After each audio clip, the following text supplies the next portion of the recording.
بسم الله الحمد لله رب العالمين أنا وأهم مواد الصوماليات أنا مشرح التاجن حلك مدحويننا الصومالية وحان هل كان ربع إن كجد بخطبة ضيدة ما دام مشرحينتي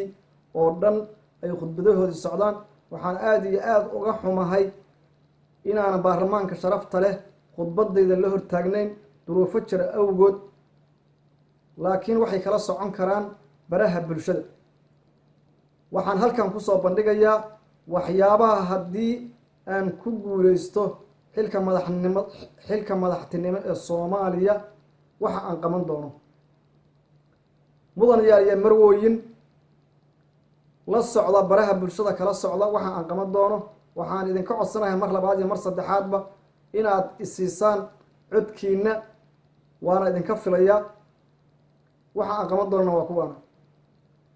beelweyn baan ka dhashay ibaasiya barkiin waa yaqaanaa ibaasiya beesa kuma bakhayle ibaasiya beledka waa shidaa ibaasiya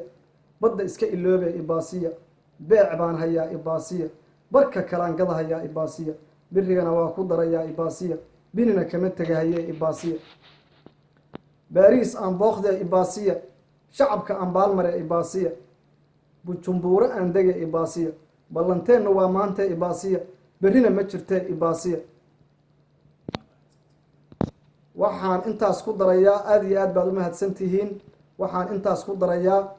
doorka dowladayda shacabka Soomaaliyeed ku leeyahay qofkii wadanka ka baxaya waa u fududaynayna qofkii kalena asaga u taala waa mahadsantihiin